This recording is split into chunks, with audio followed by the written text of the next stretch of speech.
Fire rips through a Bettendorf apartment building, sending one person to the hospital. The latest on a possible cause and how many people are without a home tonight. Top Gun is happening right over our heads in Iowa. A look at the most high-tech military research in the world. Now, live from the WQAD HD studios, News 8 at 6 starts now. Good evening, everyone, and thank you for joining us. I'm RaeChelle Davis. Jason has the night off. One person is in the hospital tonight after a fire broke out at a Bettendorf assisted living center.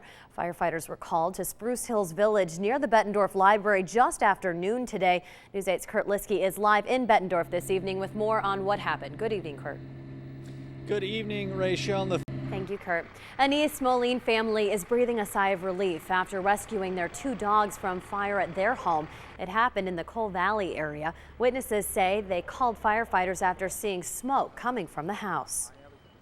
I was on a trampoline over there. Neighbors say the fire may have been started by someone smoking on the front porch. A Nebraska man is behind bars tonight, accused of trying to hook up with a 13-year-old girl that he met on the internet. 29-year-old Andrew Larson was arrested this week in Clinton and charged with enticing a minor. Police say he chatted online with an undercover officer, believing he was talking with a 13-year-old girl, and arranged to take her to a hotel in Illinois to have sex with her. When he arrived in Clinton to pick her up, he was taken into custody.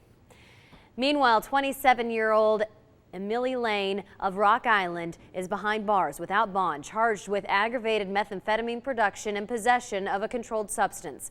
Lane was arrested last night while police and the Metropolitan Enforcement Group raided a meth lab within 1,000 feet of Washington High School in Rock Island.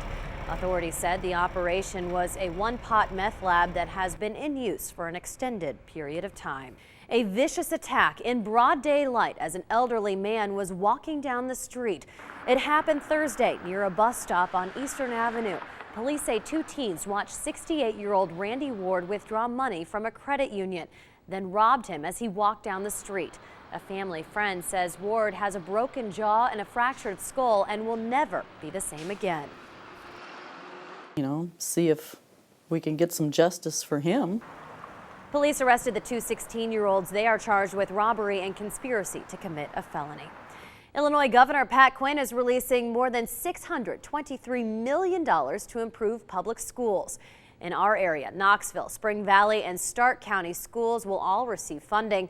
For one local district that waited years for state money, the latest push is a plus. News 8's John David has a story. Once students and staff settle into the new junior high, renovations will begin at George O. Barr Elementary School for students.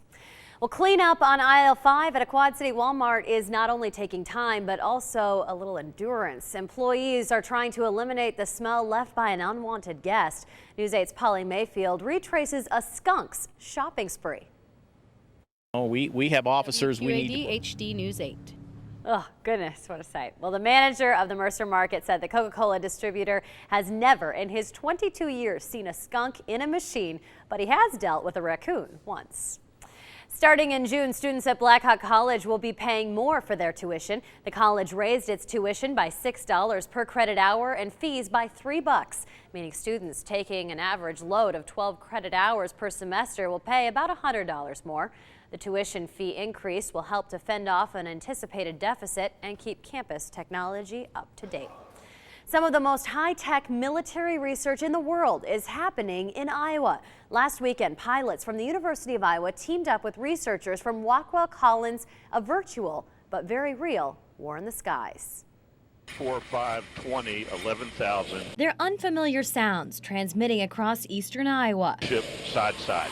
Copy, side by side. And they all start with Dr. Tom Mock-Schnell, the founder of UI's Operator Performance Laboratory. And it takes us many hours of preparation to go up for 1 hour of flight. Using technology developed by researchers at Rockwell Collins, Schnell and his team have morphed actual planes into flight simulators capable of fighting a real opponent. The goal, to put pilots into the fog of actual warfare while at the controls of a live aircraft, an idea that could soon lead to a reduction in military training, potentially saving the U.S. millions of dollars. fighters. By combining the live components with the virtual components, we take the best of both worlds, and we're able to maintain high quality of training. Inside these Cold War era jets, a monitor that can take a pilot from the cornfields of the Midwest to the mountains of the Middle East. During this recon mission, the rear pilot has been given the nod to shoot down enemy fighters coming at him through the virtual skies of Iowa. The rebels fire back from inside an Iowa City airplane hangar. Throughout the drill, the team collects vital information by monitoring the pilot's brain activity. Schnell says this research is unlike any other in the world. While it's highly sophisticated and quite frankly